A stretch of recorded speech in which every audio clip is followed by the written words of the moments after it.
intelligence means we want to introduce intelligence artificially to the machines, to the dumb devices, right? So the third aspect is we want to introduce this capability to the machines, the way the human being works by making use of their intelligence. Okay. So obviously, to understand artificial intelligence aspect, this could involve in two main approaches. The engineering approach is definitely involved here, that you will realize shortly, and obviously because this is related to the thinking process, and whatever way the human being thinks, in the same way we try to introduce the capabilities with the dumb devices, with the machines, and hence we say that we are working with the artificial intelligence. Hence it directly relates to the process of thinking. Hence the another thing is the cognitive modeling. So it is very much tightly coupled with the engineering aspects as well as cognitive modeling. Now, if we look at in detail, we analyze the intelligence aspect of human being. What are the different capabilities which is introduced by virtue of the intelligence in the human being, which is natural one. So we know that we have capability to perceive the environment, the surrounding environment. We can understand the things, and accordingly we can perform the actions. Okay. So what intelligence does, it's introduce the ability to interact with the real world by perceiving the surrounding environment. By understanding it, we perform several actions, hence we can solve many problems. Okay. As you know that in regular life we recognize the speech, we understand and synthesize the speech. Okay. We can understand the images, faces, ability to perform several actions in several domains, right? Another aspect is the reasoning and planning. Okay. Based on the available set of facts, we are able to infer new facts. Okay. So for example, what is mean by facts, and in our day-to-day life, how do we reason around the facts which we are collecting to solve a specific problem? So again, take example of car driving.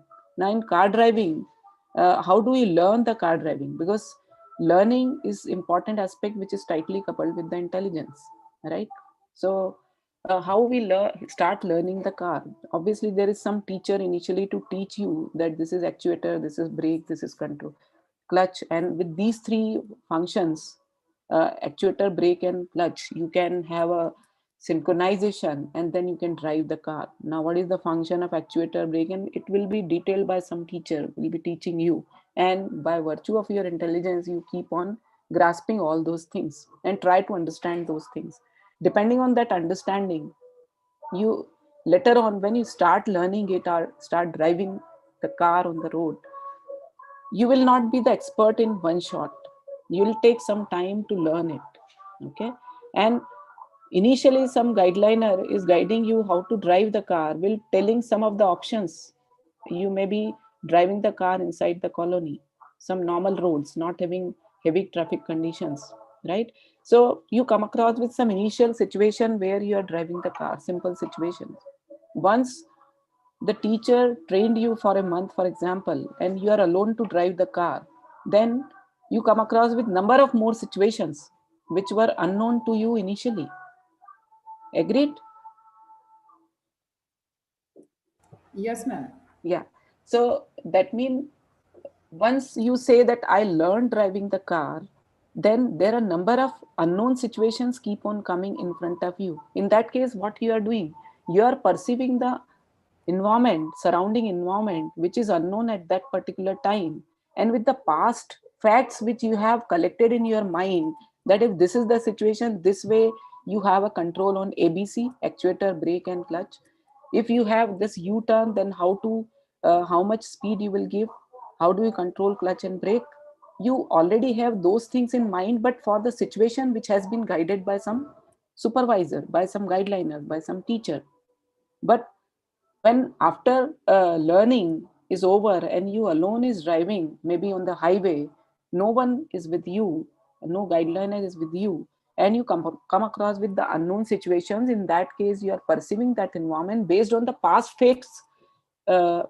facts which you have collected in your mind, and that way the learning happened. Based on those past facts, you are performing reasoning, and accordingly you are planning. to have a control over on these ABC parts of your car: actuator, brake, and clutch. And that way you are going to take the action, right? So what are the important aspects when we talk about the intelligence in general? If you look at the human behavior, human having capability to collect the number of facts time to time, depending on the number of situation he comes across, those facts are being stored in our memory, we memorize them. But those facts, we are capable of doing reasoning based on the past facts. That means for unknown situation we are able to take the decisions based on the past facts. So that means this reasoning and planning is an important aspect which is attached with the artificial intelligence too. It's not with the human being. So what has been done by the researchers when this artificial intelligence was introduced in 1956, and since then what the AI researchers are doing, they are trying to make the device as efficient as possible, like a human being, the mind of human being works. Okay, so whatever such basic features we are having, we try to simulate those features with the dummy devices to say that we are making it artificial intelligence. So reasoning, planning is also important aspect, and with that we are able to solve new problems, we can take decisions. In fact, the device can, or the machines can solve the problems and make the decisions. Okay, and obviously handle uncertainties too. Okay, another important aspect which is tightly coupled with intelligence is learning and adaptation. We just now look at learning is very important aspect. Within a day, you can't start driving the car. You take some time to collect a number of situations or the facts, and that way you try to reason out, and then you will gradually start learning the car in different situations. Okay, so it's not within a week or within 2 weeks or 3 weeks. It takes time. Sometimes it's months to drive the car on highways or in wet traffic conditions. Now at that time, what is happening, you are experiencing the number of situations during that period in number of months, and that way you are doing learning for solving that problem driving the car.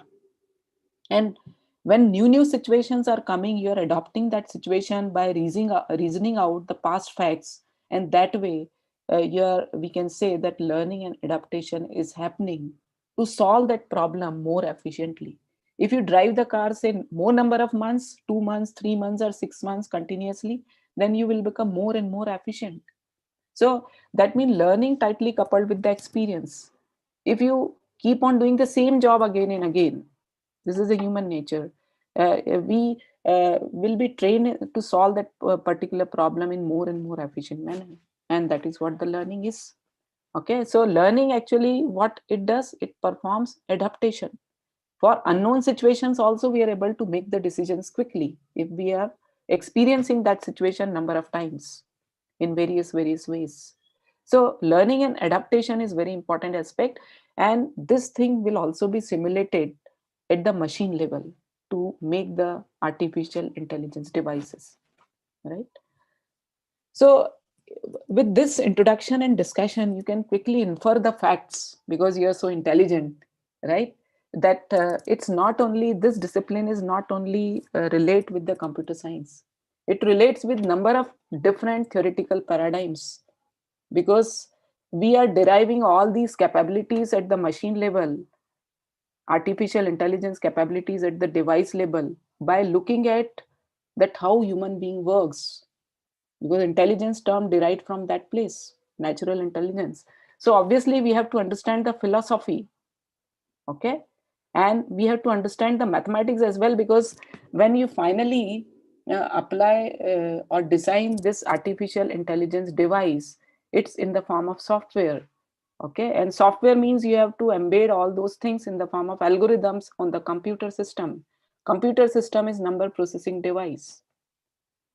Whatever facts based on which you are introducing the capability of reasoning, adaptation, and learning, it must be translated into the number form. And whenever numbers will come, there's a lot of mathematics involved. So that way, this AI will also involve a lot of mathematics to understand, right? And obviously The probability and statistics aspect is also involved, because whenever uncertain situations are there, probability statistics is there. And as we have seen in the previous slide, that reasoning and planning can be introduced by introducing, or we can say in other words, the ability to deal with unexpected problems. As I told you, that when teacher is teaching you to drive the car, the guideliner is teaching you to drive the car, you are not necessarily coming across with all the situation. You are driving the car, you can understand it. You come across with many unknown situations and you have to take the decision. Those situations are unknown for you at the time of learning, when your guideliner is guiding you to run the car, right? That means your mind must be capable of dealing with unexpected problems and uncertainties. But when we come to the machine, how do you handle such uncertain situations and unexpected situations? Obviously, because a lot of math is involved, and probability and statistics is the domain where you can handle these uncertain situations. It involves economics too, because whenever we design artificial intelligence software, we need to worry about the decision theory, we need to worry about optimization as well, right? Neuroscience is definitely involved, because by common sense you can understand, because it directly, the simulation of artificial intelligence is from the human intelligence. And where intelligence lies with the human being, it is with the brain. And brain is made up of number of neurons. So the neuroscience teaches the theory of how neurons works inside the human brain. The way human brain works, in the same way we try to simulate at the artificial intelligence level. So that way the neuroscience is one more theory which is involved when we work at the AI level. Psychology and cognitive science mean the theory which relates to the thinking process. And we know the thinking process actually helps us to perform reasoning, the planning. And that way we can perform perceiving the environment, and we can make the decisions, and we can represent the knowledge. Because how human beings are performing reasoning, because they have some past stored knowledge, past stored facts. Those facts are becoming knowledge for the human being, so that in near future they can take the decision based on the past knowledge.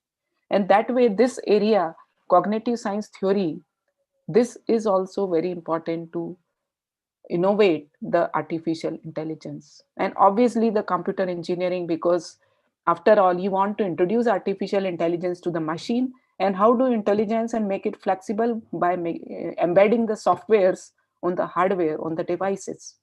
It's very easy to embed the hardware on the chips, as you already heard. Everyone nowadays having these smart devices, smart mobile devices. Okay, smartphones are nothing, they are example of intelligent device. Everything you can handle so intelligently with your smartphones. You can take the decision, you can forecast the weather for coming weeks, right? You can forecast many situations, health related things you can forecast. So there are whatever apps you are downloading on the smartphones, you can make the your phone smart enough, intelligent enough to predict the situations, right? And what's the thing which is making it smart to your phone? Obviously some software is embedding on the chip. That software is made up of number of algorithms or programs, and obviously the computer engineering is involved very much to make the device intelligent, because the computer engineering is the area which involves the modeling of optimized algorithms, right? Optimized machine learning algorithm, artificial intelligence algorithm, which can handle the situation, to perceive the environment, to learn the environment, to make the adaptation, to introduce the reasoning capability, planning capability, and all those aspects, right? So by making the manipulations at the software level, you can do lot of things with such a small smartphone, right? Control theory is also involved at the artificial intelligence level, because if we look at the mathematics, whatever algorithms we would be thinking, which we say normally at the computer engineering level, we say intelligent computing algorithm. Now intelligent computing algorithm, whenever we design, there's a lot of control theory involved, because we have to translate our problem in the form of objective functions. Because after all, the problem must be represented in the form of math, because computer system is just a number processing device. So it could be, for example, you could be modeling the cancer diagnosis software, or you could be modeling, say, Parkinson disease recognition software. So whatever information coming to the device through which you are recognizing these diseases, different diseases, the data which you are collecting from the patient must be converted into the number form first. Then some algorithm which will make use of this problem as a objective function, and that way we need to make use of a lot of control theory aspect also, right? Linguistics is also important area in artificial intelligence, and you know that this will also cross this AI domain. Because why linguistics? Because whatever human being thinks, in the same way we want that machine must artificially work.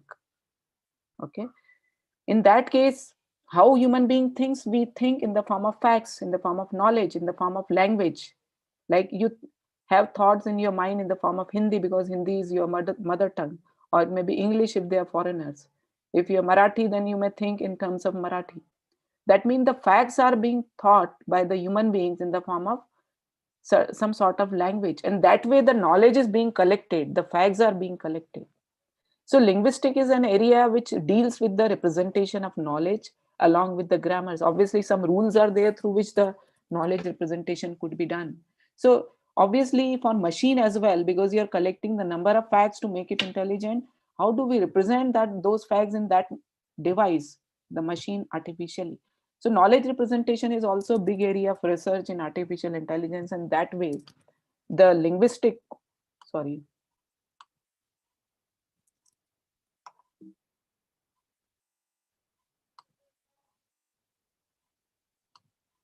is it visible?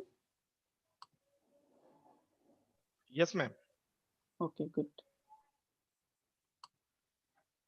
So you look at the artificial intelligence, it's not only specific to computer science and engineering, it deals with a lot of other theoretical paradigms as well. And when we do research, we need to go ahead with a lot of theoretical aspects of economics, neuroscience, psychology, cognitive science. If you look at the book on artificial intelligence, we have initial discussion on brain theory as well, biological description of brain, that how biologically brain works, because we have to introduce all these capability at the machine level, right?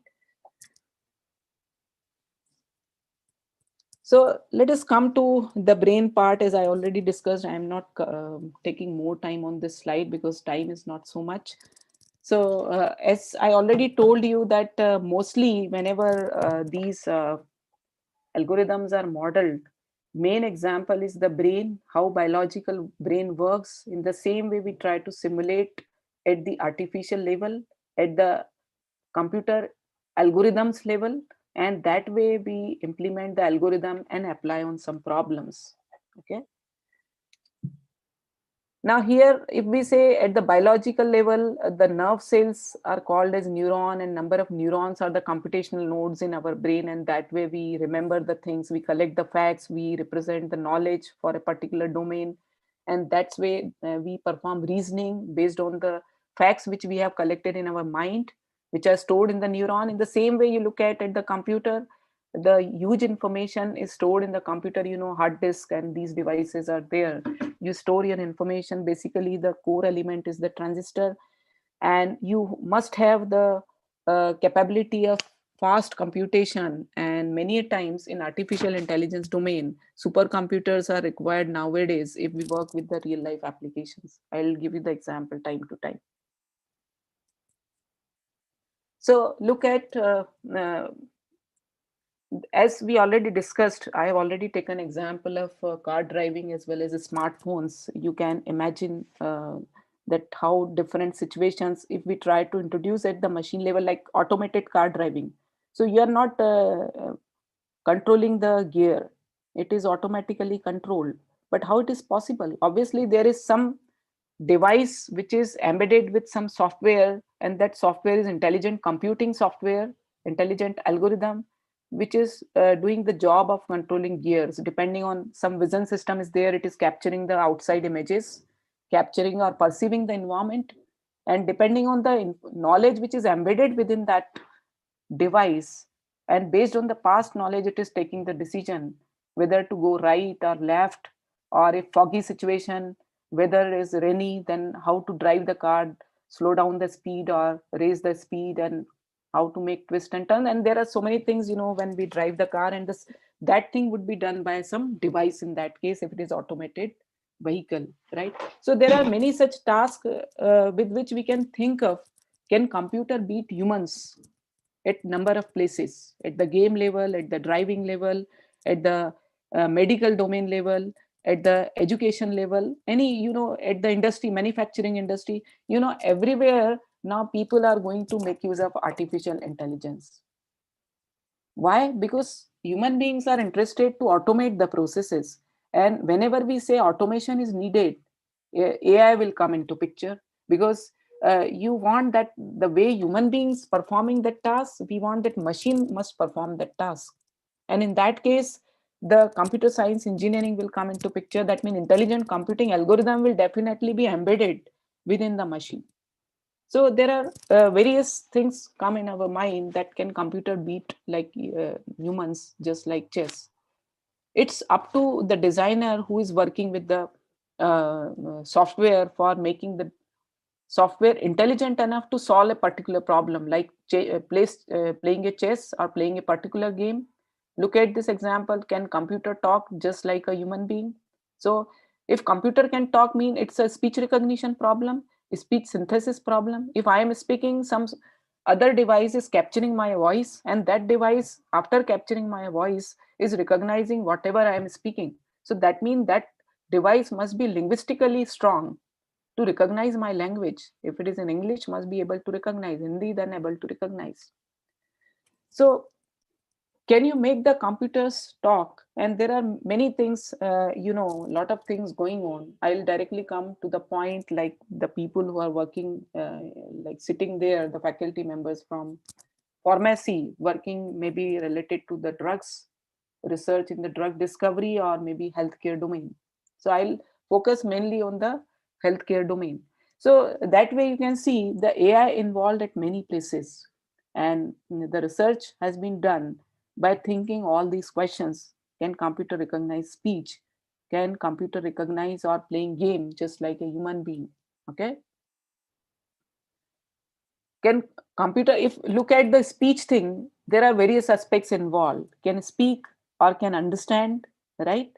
And can computer learn and adopt? Finally, in general, coming across with any problem, the point is, can computer learn and adopt that particular domain? If speaking something and recognize, can you learn that thing and adapt? If someone is playing some game, are you able to learn that game, the rules of that game? The way human beings learn, can computer do that thing, right? So you look at, please concentrate on the learning and adaptation, which is very much important when we talk about artificial intelligence. And that way, this learning and adaptation is very much important when we talk about the healthcare domain as well, right? Similarly, you can see, can computer see just like a human being? And that thing is called as computer vision. You might have heard this term, that computer can see or not. Okay. So if something is captured from the camera and then you are doing some intelligent task with the machine, then it is called as computer vision area. Can computer make the optimal decisions, like path planning by robot? Okay. In air traffic control, lot of this optimal decisions has been taken. Okay. So there are many areas where this optimal decision making is also an important aspect, which is not specific to the domain, which is relate to number of domains. Okay.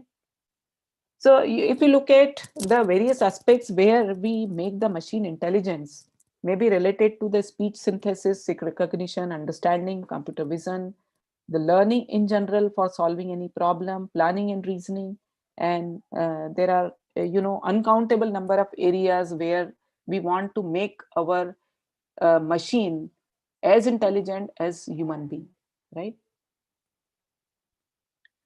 So look at in everyday life, we are using a lot of areas where you can find out the AI is involved in banking domain.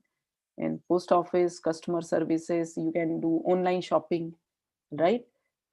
Many times you are doing on the web, you are doing a lot of tasks nowadays, and like you may be doing stock verification, prediction of weather. These are all examples of artificial intelligence. So this is summary which we already discussed, that what is involved in intelligence. Please remember these points so that subsequently you can understand that with specific to the healthcare domain, what are the challenges involved if we try to introduce these things: the perception, recognition and understanding of the real world, reasoning and planning, and learning and adaptation, right? So as I already discussed that there are various applications available, and you are realizing now that directly or indirectly you are also using AI. Now, as far as my area is concerned, uh,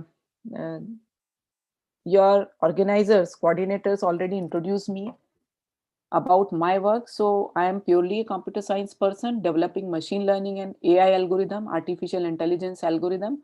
And those algorithms are not specific to the healthcare. Those algorithms are generalized algorithm and can be applicable to any domain. However, my research group applied the algorithm to healthcare specific domains as well. So that I would like to share with you, and that will be interesting too. And in fact, I am going to share some practical experiences too, where we need the help from pharmaceutical people or health practitioner people like this. Okay, and in fact, you can also think that how you can help to the people who are developing machine learning algorithm or AI algorithm, right? So let's start with the healthcare specific applications. Now, healthcare specific application, there is one interesting collaboration I want to share, which your coordinator already shared, that I'm having collaboration with York University, UK, and number of collaboration, but out of these collaboration, two collaboration with which, I'm dealing with healthcare issues. So York University, UK, they are having specialized cancer research group, and it's very famous in York University. And they are working with the cancer related research, and in which lot of AI is involved. So one professor is there, Professor Stephen Smith, who is actually AI person. He's working as a professor in electronics and communication system, and working with this evolutionary computation algorithm, which is one of the AI algorithm. But he is working with very closely with the cancer research group in the same university, and they are having very big lab for doing regular cancer research, and there they are using their software. And in fact, we are also collaborating with them. So you can see here a lot of publications are there which says about that how a specific kind of AI algorithm, this genetic and evolutionary computation, is a kind of artificial intelligence algorithm. And for specific to this AI algorithm, there is a book published, Medical Applications. Okay. And if you look at in general about the healthcare application, that how AI is involved. However, I have taken example of cancer diagnosis, right? Parkinson disease recognition, or in general the disease recognition. So how disease is recognized? First, we think of how doctor recognizes the diseases, or how pathologists recognize the diseases. So what's the role of AI, where the efforts can be reduced for these people? Because I already told you why AI in a domain, because the experts in that domain try to reduce down their work involvement. They want to automate the processes. So specific to the disease diagnosis, who are very much involved? These practitioners, the doctors or the pathologists, these guys are very much involved, and sometimes accuracy could be the problem. Data would be very huge, and in that case, because we are not machine, we will be exhausted, and in some cases decisions would not be proper. So in such a situation, the help must be taken from the devices. Where the replacement is required, the replacement is required then where precision accuracy is a challenge. And in that situation, devices work in better manner as compared to the human beings. And in that case, we need to replace with some AI solutions, so that that automation could generate the better results. And in general, in public domain, it will be useful. in short period of time in optimized manner, and that way it will help the government as well to secure the revenues or can provide the solution in faster manner, right? So by keeping all these aspects in mind, the government sector also want that everywhere AI must be involved to, in general, look at the aspect optimization of the resources, faster solutions, and in optimization in terms of anything, in terms of finance, in terms of time, in terms of number of resources, and it must reach to the common man as quickly as possible, right? So these are all the challenges which the researchers always keep in mind, as well as obviously the researchers can't do the thing alone. They must need the help from the domain person. Now in healthcare domain, who are the domain person? The doctors, the specialist, the pathologist, all medical guys are the domain experts for the person who is developing the AI solutions or machine learning solution. So me, like I am collaborating with the York University, collaborating Professor Stephen because he is a machine learning person, but indirectly we are in collaborating with the cancer research group in York University, right? Now, what are the challenges involved if we work with a specific healthcare domain? Whenever we say that we want to develop a cancer diagnosis software, we need to collect the facts for the disease. As I already told you, the important aspects are the collection of facts, which will become knowledge based, just like human beings start collecting the facts, keeping those facts in the mind and acting those facts as a knowledge base, so that the subsequent decisions would be done based on that knowledge base. So whenever we talk about the disease diagnosis software, you look at the point number 4, the clinical expert systems are to be designed based on the knowledge based systems, which is very important. Okay, so preparing knowledge base, we need to take help from the domain experts like doctors or the persons who are working for the cancer related data or the Parkinson's related data. Okay, what are the therapies available if some diagnosis has been done? That information should also be collected, right? Now, how that information is being collected? Now, whatever you know in better way that the information related to in general diseases, not specific to cancer. If we talk about in general some diseases, then how information is collected? It could be in genomics form. I hope you are aware of the genomics term. Yes, ma'am. Is it comfortable to all pharmaceutical people? Yes, Genomics, right? yes, So ma'am. the information related to disease diagnosis, you could be collecting the information from the human beings. It may be the genomics data which you are getting specific to a person, or it could be the images. It could be X-rays or ECG. It's in the form of signal like ECG or EEG. CT scans, they are images. X-rays, they are images. So look at the kind of data, because why I am talking about the data for computer scientists, how we provide the solution. Solution would be provided only if data is available of that kind. Okay, like how doctor can recognize that there is a crack in bone by looking at the X-ray. So X-ray is becoming a data for the doctor, then doctor is able to recognize where is the crack. What is the problem in stomach? Looking at the sonography report, doctor is able to recognize the actual problem. So sonography is a sort of image, or it may be a signal, it's a sound. So that is acting as a data to the expert person to recognize the disease. Now, in what form of the data is coming from the patient side, so that the machine, here we are talking about the machine because we are talking about the AI. Okay, so how we make the machine intelligent to get the data of any kind? It could be images, it could be genomics. Genomics means it's textual information because they are protein sequences, RNA or DNA sequences.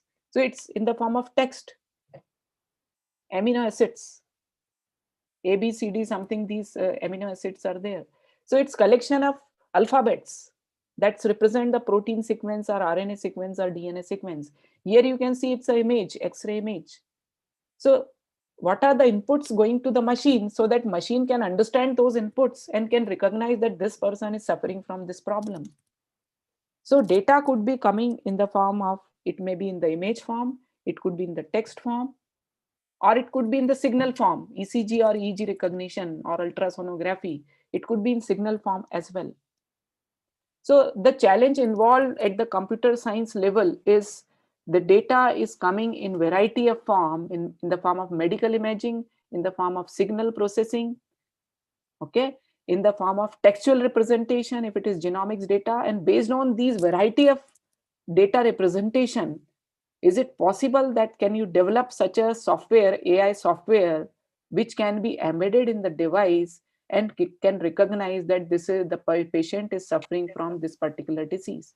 So if you look at the York University, they are specifically working with the medical imaging and signal processing. These are the images I have taken from the Professor Stephens PPTs, because we have jointly presented one special session in a in a symposium, which was a world level symposium on computational intelligence in Bengaluru in 2016. So we jointly presented it. He shared his work and I shared my work, and jointly whatever I'm doing. Okay.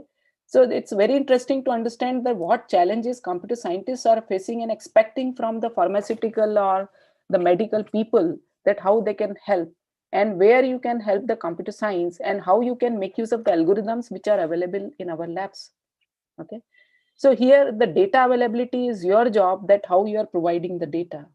Okay. And you know, in better situation to recognize a particular problem with a specific disease, what kind of data representation is there, and how do we provide the number of such samples for us? Because when we say that recognition, we need huge number of samples. Because you look at the human aspect, can you learn the car driving within a day? Can you learn the car driving within a week? Can you learn the car driving within a month? It's a question. What you are doing actually every day, if you are learning the car for a month, then you will slightly be comfortable to drive inside the indoor traffic. But within a week, you are not comfortable to drive inside the Rajbada, right? So why it is happening? Because there are number of samples or the data keep on coming in your mind. One day, if you are driving for an hour, there are a number of samples coming in your mind to learn the car driving. If you are driving for say a week, there are a number of more samples keep on coming with you, and your mind is adapting. Your mind is forming the knowledge base in your mind, and that way your decision capability keep on increasing, and your mind is getting trained every day because it come across with new samples. More samples, more learning, more expertise, right? That means data is a challenge. If I say that I can provide the solution for cancer diagnosis, I can't guarantee it that I can do it within a week or so, because I am dependent on the domain person who is providing the data. If person is providing very small number of samples, then in that case doctor will be the better person to diagnose the disease, because we are not medical expert. Okay, we need huge data to ensure that with the acceptable accuracies our software is giving the performance. Then only I deploy that software at the medical area, and then patients or the doctors can use it and provide the proper decision. Because after all, it's a question of one's life. Unless and until performance is acceptable, we cannot deploy that software at the customer side, right? So look at the challenge involved here uh, at the data level. And these guys are working with medical imaging and signal processing, because they have very well established cancer research group, very big laboratory. I visited there also, I saw that laboratory. And day to day, whatever cells which are being infected with the cancer, they are like growing regularly, and they are observing all those genomics regularly. And so they are getting huge and huge data for training purpose. Hence, they are able to handle the challenges of that disease diagnosis in genomics form many times. So another version, you can say, apart from medical imaging and signal processing, the genome is one more area. They keep on capturing the images and work with such kind of data. Now, here I want to share, when the people are going to collaborate with medical domain or healthcare domain persons like you, the pharmaceutical domains or medical practitioner, why nowadays it is of interest. Why we consider a medical application, many times the computer science people always collaborate with medical application people. It is very interesting to collaborate with such people, because as you already identified, the need of machine learning person is to test their algorithms with a specific domain. If I change the domain, I need different kind of data. If I'm changing the domain to weather forecasting, I have to approach to the different agency who is dealing with the weather data, and I have to collect that data and continuously keep on getting it. So I have to ensure that my algorithm is working fine for weather prediction data. If banking domain, then I have to collect the data from banking domain side. So the point is, we must be having collaboration with such people, and then we are able to provide the solution specific to that problem solution. But why we consider medical application, or AI can be introduced in medical application? Because it's a real problem.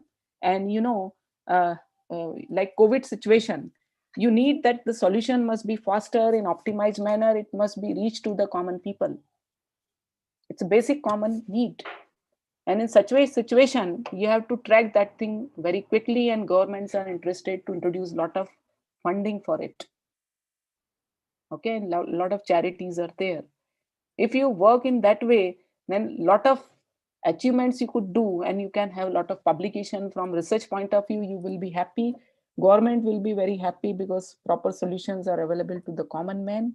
And across the country as well, it would be the joint effort that you can do something at the public level, and your use, like research is used somewhere for the public domain, right?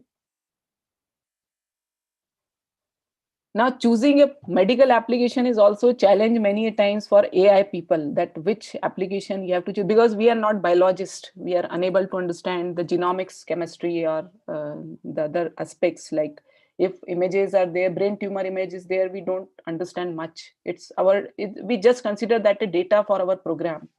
Okay, it's just an image for us. We translate the image into number form and all that.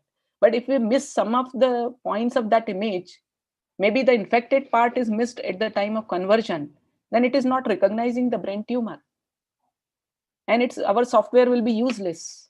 So the point is, whatever image you are capturing, which is infected one for the tumors, must be converted properly into the number form, because computer is a number processing device. It will translate everything. It could be genome, it could be protein sequence, it could be image, it could be signals. It is translating everything into the number form. So we people are just dealing with the numbers. We are worrying more about the algorithms, which must be optimized and handling huge data. Okay. So how we choose the novel application in this area, this is also a challenge many a times when the AI solutions are being developed. So obviously we must be in touch in health professional.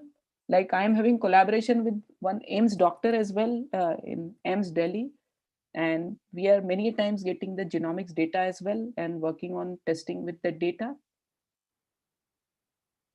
So I hope you understood till now that data set is a challenge when we work with the AI. And at the pharmaceutical domain, at the healthcare domain, data set is a challenge. Just independently writing an algorithm and executing is no meaning unless and until you're applying that AI algorithm to solve some problem by taking a specific kind of healthcare data. Okay. This is one of the algorithm with which Professor Stephen worked with cancer recognition, and he mentioned about that how evolutionary algorithm is one of the AI algorithm, and there are many number of algorithms available, infinite number of algorithms available, which comes under artificial intelligence algorithm, and this is the job of computer scientists to understand that for this particular domain, which algorithm is suitable. Okay. So you look at, they worked on several signals part as well, and how they have converted into their evolutionary form, and how they dealt with the number of images by worrying about their features as well, because they try to convert everything into the number form. So how their measurements and everything should be translated properly into the number form. In fact, a lot of devices are also there to convert the signals into the number form, which are specific to a kind of disease the person is suffering from, and that particular portion of the body has been taken, like tumors have been taken, and it will be capped into the device, and then conversion will happen in the number form. I'll show you that thing. Professor Stephen has taken one more case study of Parkinson's disease, and I hope you are aware of the Parkinson's disease. And again, you look at the challenge of collecting the data of this disease. And it's not so easy to collect, because in Parkinson's also, like, variety of symptoms are there. However, he worked with few of the symptoms which you can see here. But how data is being collected for such a disease? And you know, rarely the Parkinson's cases are coming. And as I told you, when we talk at the machine learning level, we need lot of data. Now, how do you get so many Parkinson's disease person? Normal persons are very much in the world, but abnormal person specific to a disease, it's rare, right? So collecting data is also a challenge. Devices are there to collect the, like, uh, uh, uh, by using this finger tapping task, this nervous system actions are being recorded here. Okay. So after all, they developed this clear sky device based on this evolutionary computation algorithm to like capture the signals, like nervous system signals of a human being who's suffering from the patient data, and then they try to use their various evolutionary algorithm for their research. Okay, so obviously they are converted into number of signals, and then they translated and observed various aspects of Parkinson's disease. So they have taken different such cases which they have mentioned. Another case study they have taken is the thyroid cancer. Okay, so as you know, cancer itself, there are variety of cancers. In this discussion, we are unable to cover up all the cancers, but in general, you can understand that the cancer mean whatever kind of diseases, you have to collect the data for that in terms of the symptoms. In terms of the symptoms, as well as with whatever diagnostic aspect you are taking into account, maybe imaging of that particular area, x-ray, or it could be ultrasonographies or ECG, EEG, whatever.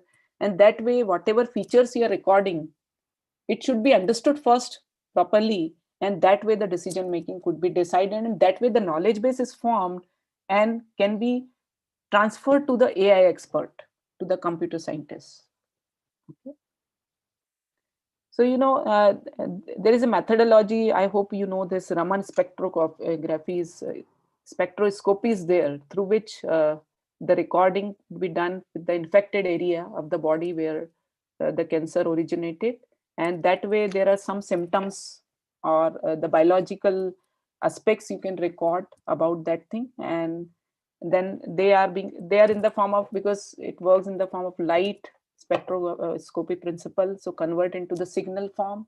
Then computer scientists will think, how do you convert the signals into the number form so that I can apply to my AI algorithm, right? Then biochemical spectra. So this is one more methodology where this DNA RNA sequences are coming in the signals form, okay, and then converted into the amino acids form. So it's again a signal version which we have to convert into the number form to apply our AI algorithm. Okay, again the signal form of a particular cell history, that whenever it is progressing day by day, whatever changes are coming, it keeps on recorded, right? And then depending on the different features of that cell, the decision making could be done with the AI softwares. Okay, so there are various methodologies involved, and after all, some classifiers are designed at the AI level, which are collecting the data from this Raman spectroscopy or the different devices. And then, the second point is the CGP is the AI methodology which they introduced, Professor Smith introduced, to solve that problem based on these sales signals, right? So these are the results. I'm not explaining these results. So what are the challenges? In summary, you can see the challenges to work with the medical data is the collecting the data is, very important aspect, because if you are collecting data from different hospitals, say Parkinson's data you are collecting, or cancer data you are collecting, or epilepsy data you are collecting, the challenge is how much number of the samples you are getting. That is one challenge. Are they providing the data or not? Because it's confidential for them. Sometimes they say that you take approval from the patient. It is confidential. We are unable to provide it. One of my PhD scholar in 2015 was trying to test his algorithm with ECG signal of epilepsy for identifying whether person is seizure or not, suffering from this thing, epilepsy or not. So he went CHL Apollo, local hospital. They said that we have only 10 samples because not much of the people suffered within that year of time. The only 10 samples are available and you approach to those patients, take approval, then only will provide. So, for us, it's very difficult. How we pass from this clinical domain approval phase? How do we collect the data through different devices? Then obviously if data is available, data pre-processing is also a challenge, converting images into number, converting signals into the number. If data is becoming huge, then handling is also a problem. Okay. There is one more collaboration apart from York University, CDAC Pune, which your coordinator already shared with you in the initial introduction. So this is the team of York University, and look at quickly what this CDAC Pune is doing. And CDAC Pune, it's Bioinformatics Group Pune, and it's of your interest. They are developing healthcare tools. And as the name implies, Center for Development of Advanced Computing, established by MHRD. And there are various CDAC centers available throughout India. In Pune itself, there are 6-7 branches are there specific to healthcare. There is a bioinformatics group, and I am collaborating with them. They are having high performance computing systems because they are dealing with genomics data, huge protein sequences, RNA, DNA is one thing. They are dealing with lots of images like brain tumor recognition, these kind of disease softwares they are developing regularly. It's very interesting. They're at their level, they are also working with cancer, and these kind of data they are working with. In fact, they are having in-house infrastructure to understand the data, to pre-process the data, and to implement the algorithms and tests at their self. So they are developing solutions directly and providing in the public domain. It's government funded agencies, right? So for the cancer they are working, and in fact they were time to time we keep on discussing, and they are saying for cancer also there are a number of variations, and we are unable to discuss all those aspects of this. What we are discussing with them as a computer scientist is we are worried about whether your data is big data or not. If it is big data, then how I can make my AI algorithm scalable one to handle any amount of the data. They are saying yes, genomics data is always big data, because every day the DNA sequences, RNA sequences keep on changing for a living organism, right? So there is no limit of till that individual is surviving, that DNA, RNA sequences keep on changing, protein sequences keep on changing, and that way data gets on, keeps on generated, right? So it's a big data example, and that way it's a lot of statistical data analysis is involved, machine learning is involved, and obviously it's a very good example, real life example of artificial intelligence. So if you feel that what is AI, you know what is AI, you have something in mind, that some software with which you can make the decisions, but after all, lot of background thing you have to do to make the device efficient to take the decisions. So after all, it's data driven, specific to the domain, right? So this thing we already discussed, like genome sequence is one more variation with which the healthcare solutions can be produced, right? So how much time is remaining? 7 minutes, I guess. Yes, ma'am. Okay, so I'll finish within 2 minutes so that we can have queries for 5 minutes. So look at the sequences which we were talking. You are more expert in this domain, so you know how what are the representation of this data. But for us, everything must be converted into number form, right? So let us quickly skip these slides. And these guys, CDAC people, are having direct collaboration with Tata Memorial Hospital, Mumbai, as well as Harvard Medical School. So they are taking regularly data from that place, okay, and then they are testing their healthcare tools, right? This is one more Docker repositories with their, again, for the cancer recognition. You can look at for brain tumor also they are working, like medical imaging on images they are working. So some images they shared, that lot of tasks involved in the image processing, automated segmentation and all those things. feature extraction. So this is all related to image processing, and then later on the AI thing will come into picture. Flow cytometry is another methodology that they are using. Okay. This is the device that is what they are using for generating the data with the tumor. Okay. Using flow cytometry. So they are putting like sail inside this nozzle and with X-ray and all, and they are converting that thing into the sequence form. And that is what is available for the computer science people for applying on the AI applications. So look at how much efforts are involved to come at the AI level for the people like you working in the area of medical domain or the healthcare domain. Okay, so look at the planning when the people are going to work at the healthcare domain level, medical level, to apply with the AI algorithms. This is my team. I'm having lots of collaboration as well as scholars who are specially worked for this medical domain area, healthcare domain area. These are few references which are referred inside it. However, for my references, you can go through my homepage and you can find out the details. Some algorithms we have tested with liver disease diagnosis, cancer diagnosis, and this brain tumors as well. But they are benchmark data sets. ECG and EEG signal recognition as well. But you know, on NCBI site, lot of such data samples available. For COVID as well, we are testing of some machine learning algorithm. But we are taking from readily available NCBI site. It's very difficult to approach to the hospitals and collecting the data. Right? So stop here. Any queries, please? 4 minutes are remaining. If anybody is having any query, they can write in the chat box or can contact, can ask directly. If anybody is having any query.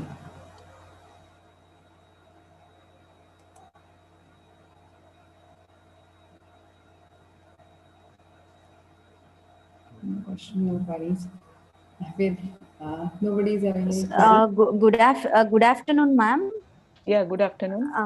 Ma'am, this is Dr. Lavanya. I'm very much thankful to you for the wonderful session, ma'am. Basically, I am from the computer science department only, ma'am. Yeah, And good. ma'am, can we have any opportunity to do the collaboration with these kind of areas, ma'am? Either with, You can drop me a mail. yes, ma'am. Okay, and then we'll proceed. Yes, ma'am. Let's see what you are doing. If it Yes, is ma'am. possible, we can go ahead. Yes, ma'am. Yes, ma'am. Okay. Thank you so much, ma'am. Thank you very much, ma'am.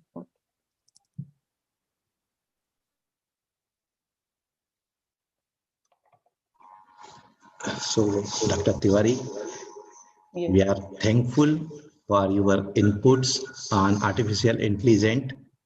Actually, it is a quite new subject for the pharma guys. They are not much engaged directly in the background. What is going on behind the screen? They are just use mainly the application portions. And definitely when you are giving your inputs on that, so they are this all the pharma fraternity is able to understand what thing is going on behind the screen and how it is involved in different type of applications which is related with drug inventions or the diagnostic tool developments, or it may be when look for the robotic surgery. So definitely your input is always helpful for us, and we definitely thankful for you. You are giving very good insight about the artificial intelligence applications in general way, but specifically you are giving the examples which is quite helpful for our pharma fraternity. Thank you, madam. Yeah. Thanks a lot. Thank you very much.